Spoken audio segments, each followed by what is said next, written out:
Imagina por un instante que aquello que te contaron como la historia completa es apenas un fragmento.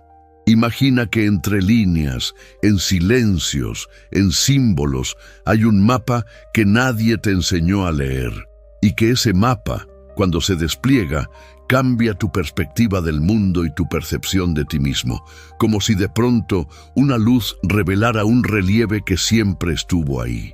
¿Qué pasaría si el mensaje de Jesús no hubiera sido reducido por accidente, sino recortado con precisión quirúrgica?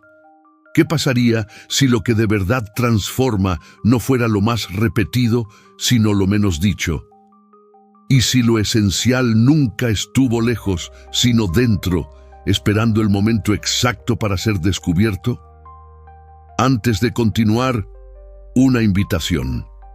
No aceptes ni rechaces nada de manera automática. Escucha, respira, contrasta. Si alguna frase te sacude, obsérvala sin prisa. La incomodidad a menudo no es una pared, es una puerta. Y cuando la verdad toca, no grita, resuena. Hoy vamos a entrar en enseñanzas poco frecuentes en la versión oficial.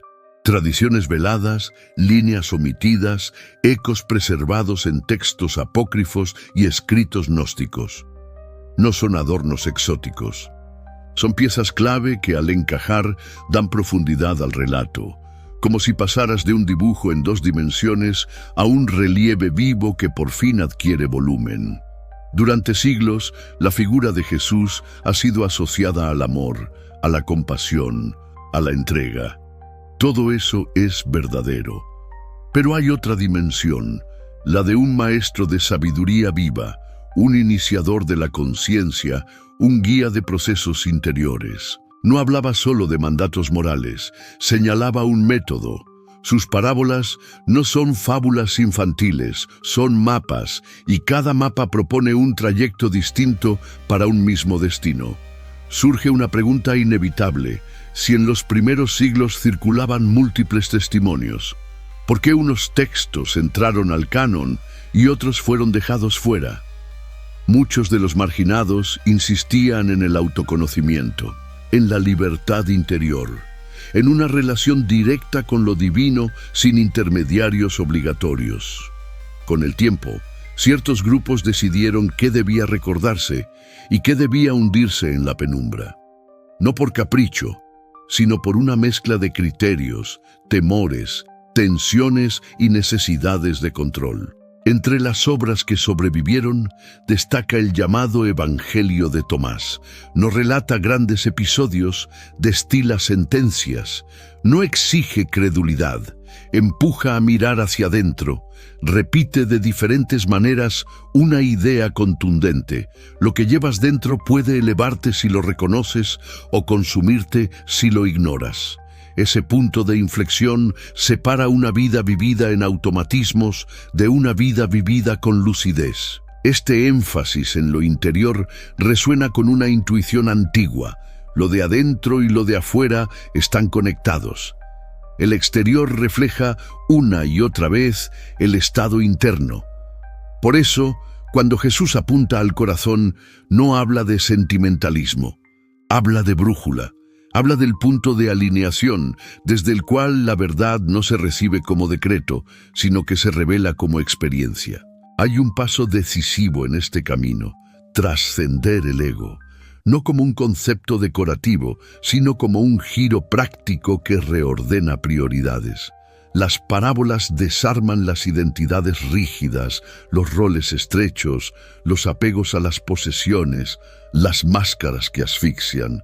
Quien se aferra a su vida la pierde, quien la entrega la encuentra. En la práctica, cuando el yo se vuelve coraza, te aísla. Cuando se vuelve puente, conduce a lo real. Los primeros cristianos místicos, los llamados gnósticos, usaban una palabra para indicar la salida del laberinto: conocer. No saber cómo acumular datos, sino conocer cómo encender una lámpara en la cueva. Para ellos, Jesús no fomentaba dependencia, señalaba una soberanía interior. Por eso, muchas enseñanzas se transmitían en círculos pequeños, no por elitismo, sino por cuidado. No todos los oídos sostienen el mismo voltaje de luz al mismo tiempo. La preparación afina el oído, la purificación, el discernimiento, la práctica constante vuelven el espíritu más receptivo. Y si este tipo de conocimiento libera, también incomoda. Un ser humano que recupera su centro deja de necesitar cadenas. Ya no se mueve por miedo, ni obedece por culpa, ni se define por la aprobación ajena. Entiende su valor sin cotizarlo en la bolsa de la opinión. Por eso, estas enseñanzas rara vez se promovieron abiertamente. No son útiles para quien necesita obediencia. Son decisivas para quien elige libertad. Abramos el mapa y miremos alrededor. La enseñanza de Jesús no brotó en el vacío. Su época convivía con corrientes como la de los esenios: vida sobria, estudio disciplinado, silencio, purificación simbólica.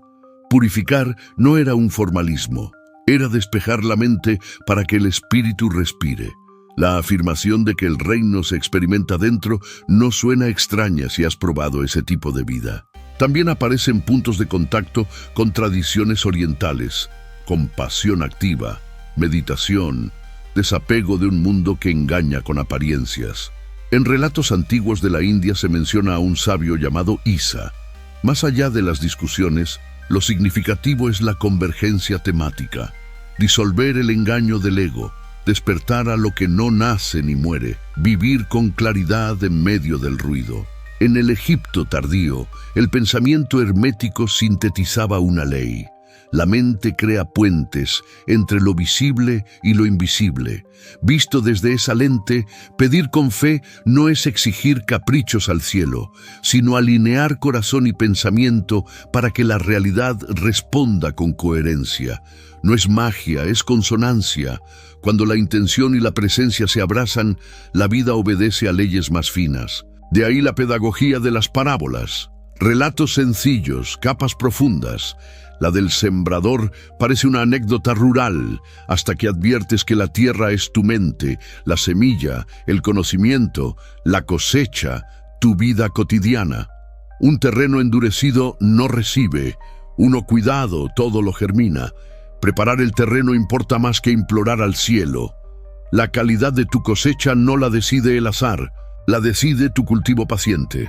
Pedid, buscad, llamad. 3 verbos, un movimiento. La verdad no cae en cubos, se revela caminando. Preguntar abre espacio, buscar traza camino. Llamar reconoce la existencia de una puerta, y cuando la puerta se abre, no te entrega consignas, sino acceso a la experiencia. La sabiduría no se memoriza, se vive. Otra advertencia delicada: no todo debe compartirse indiscriminadamente. No es desprecio, es discernimiento. La sabiduría es alimento, y cada conciencia digiere según su madurez. Dar revelaciones densas a quien no está listo produce confusión y rechazo. Por eso el trabajo interior no es orgullo, es responsabilidad. Afinar el oído para que lo que antes sonaba a ruido por fin se entienda como música. La historia es cíclica. Cuando aparece un maestro que desplaza el poder hacia el interior, brotan resistencias. El mensaje de Jesús desactivaba la idea de que se necesitan permisos para tocar lo sagrado. No es un lugar al que vas, es un estado desde el que vives. Desde ahí, el templo verdadero no se pisa, se habita. Sus frases más intensas funcionan como mapas. Conocer la verdad no es firmar una consigna, es permitir que la luz disuelva la ficción que te cuentas para no cambiar. Y cuando la ficción cae, lo que queda es libertad real, no retórica. Otra afirmación desconcertante por su audacia: sois dioses. No infla el ego, recuerda que llevas una chispa de lo eterno. Ese eco resuena en múltiples tradiciones, la identidad profunda del alma con lo absoluto, la posibilidad de resonar con la mente divina cuando despejas interferencias. El reino de Dios está dentro de vosotros. Sencillo y revolucionario. Incómodo, sí, porque si el acceso es directo, ¿quién custodia la puerta? Si el templo real es el corazón, ¿quién vende entradas? Donde hay dependencia, hay control. Donde hay presencia, las cadenas se aflojan como si nunca hubieran existido. Aparece otra clave recurrente: unir lo que la mente separa. Hacer de dos, uno. Integrar cuerpo y espíritu, consciente e inconsciente, materia y sentido. La alquimia lo dibujó como transmutación, la mística hebrea como reparación del alma, el Tao como equilibrio vivo entre opuestos que se atraen. La meta no es la perfección rígida, es la entereza. No se trata de pulir una máscara, sino de encender el centro. ¿Por qué entonces condenarlo? Porque su enseñanza disolvía dependencias. Si cada persona porta chispa, nadie posee el fuego. Si cualquiera puede encenderla, sobran las sombras que te mantienen pequeño. Esta visión no fabrica súbditos, llama a la responsabilidad. Y eso incomoda a cualquier estructura que eleva la obediencia por encima de la conciencia. Llegamos al núcleo. Despertar no es información, es transformación. Escuchar no basta, hay que encarnar. Esto se verifica en prácticas concretas que moldean el día. Respiración consciente para volver al presente. Observación serena del pensamiento para no confundir lo que ves con lo que eres. Silencio cotidiano para decantar ruido. Coherencia entre lo que dices y lo que haces. Compasión que empieza por casa y se expande sin prisa, en círculos. Mira ahora la pasión, la muerte y la resurrección como un proceso iniciático universal. La cruz representa la disolución del yo ilusorio, esa rigidez que confunde supervivencia con sentido. El sepulcro es el silencio fértil donde todo se reordena. La resurrección es el nacimiento a la unidad. No niega lo histórico, revela lo simbólico. Y cada alma, a su tiempo, atraviesa ese tríptico. Morir a lo que ya no sostiene. Descansar en un vacío vivo. Renacer a lo verdadero. Otra enseñanza, repetida en textos sapienciales, centra el llamado: saca a la luz lo que guardas dentro. Si no lo haces, te pesa. Si lo haces, te libera. No es una metáfora hueca. Es trabajo. Mirar el miedo sin maquillarlo. Dejar ir culpas heredadas que no te pertenecen. Perdonar, no para absolver lo injusto, sino para soltar el nudo de tu propia garganta. La llave es la sinceridad radical, decirte la verdad aunque tiemble la voz. A menudo no es el mundo quien te encadena, sino el guión que aprendiste sin cuestionar. El día en que recuerdas que el autor puede reescribir, la obra cambia. No porque cambie el escenario, sino porque despierta el protagonista. La jaula más eficaz es la que confundes con tu casa. Y la libertad empieza cuando nombrar la jaula deja de darte miedo. Haréis cosas mayores. No es una frase ornamental. Es una invitación a operar desde la misma fuente. La cuestión no es competir con milagros, sino vivir con la coherencia de quien se sabe conectado a lo real. Amor que no negocia, verdad que no se vende, presencia que no se dispersa. La grandeza no se mide en aplausos, se reconoce en la paz que queda cuando haces lo debido. Bajemos a tierra. ¿Cómo se encarna esto hoy, en un día cualquiera? Observa tus pensamientos sin fusionarte con ellos. Si puedes verlos, no eres ellos. Respira con intención. El cuerpo es la puerta inmediata al presente. Elige un mínimo de silencio diario. 5 minutos sostenidos valen más que interminables discusiones. Practica microcoherencias. Pequeñas fidelidades a tu verdad generan giros grandes. Haz una cosa bien, con toda el alma, en lugar de 10 con la mente dispersa. Recuerda la brújula: lo que amas, lo nutres, lo que temes, si no lo miras, te dirige. Agradece algo concreto cada día. La gratitud limpia la lente, y cuando dudes, vuelve a lo simple, presencia y bondad. Vuelve a las preguntas esenciales. ¿Cuántas voces internas hablan desde el miedo y no desde el amor? ¿Dónde sigues pidiendo permiso para autorizar tu propia vida? ¿Qué parte de ti niegas para encajar en moldes ajenos? ¿Qué verdad conoces y todavía no te atreves a vivir? Y sobre todo, si supieras con certeza que el reino ya está aquí, ¿qué decisión dejaría de esperar? Tal vez, mientras escuchas, algo en tu interior se acomoda, como una pieza que por fin encuentra su lugar. Tal vez no sea casual que estas palabras te hayan alcanzado ahora. Tal vez sea la señal que necesitabas para empezar un viaje que no tiene distancia, de la mente al corazón, del ruido a la presencia, del personaje a la esencia. El trayecto más largo del mundo cabe en un instante de claridad, y ese instante cuando llega lo cambia todo. Recapitulemos el centro de la enseñanza, con calma. El reino no es un premio futuro, es un estado vivo al que se accede desde la conciencia. La chispa divina no se compra, se reconoce cuando el silencio despeja la vista. La verdad no se impone, se descubre cuando te atreves a mirar sin autoengaños. El ego no se destruye a golpes, se disuelve con luz, con comprensión, con entrega. La libertad no llega de fuera, brota de dentro como un manantial que una vez abierto no conoce sequía. Si algo de esto te ha tocado, no lo dejes para algún día. Siéntate hoy, aunque sea un minuto.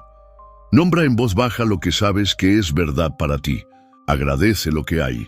Pide claridad con honestidad. Busca con decisión, no para acumular ideas, sino para encontrar tu propia experiencia. Llama, aún sin saber a qué puerta golpeas, y observa cómo se abre, porque siempre estuvo en el mismo lugar, en tu interior. No esperes señales en el cielo, conviértete tú en señal. Cuando la verdad se encarna, ya no necesita ser defendida, se reconoce sola, se siente, se respira, y cuando lo interior cambia, lo exterior deja de ser cárcel y se vuelve camino. Cuando dejas de buscar lejos y vuelves a casa, comprendes que lo que anhelabas no estaba fuera, esperaba en silencio, paciente, dentro de ti. Y si alguna duda regresa, porque la mente duda siempre, vuelve a la práctica, respira, presencia el cuerpo, mira la emoción sin fundirte con ella, elige una acción verdadera por pequeña que sea. Deja que cada día sea una piedra colocada con intención en el puente que estás construyendo. Y recuerda, no avanzas por la cantidad de pasos, sino por la calidad de tu presencia en cada paso. Así, poco a poco, sin ruido, la conciencia madura. Así, sin fanfarrias, la luz se queda. Así, sin necesidad de grandes anuncios, el reino que ya estaba dentro se vuelve tu manera de estar en el mundo. Y entonces comprendes la promesa. Conocer la verdad te hace libre porque deja de haber distancia entre lo que sabes y lo que vives. Porque la verdad no es un lema, es una vida que empieza siempre donde estás ahora.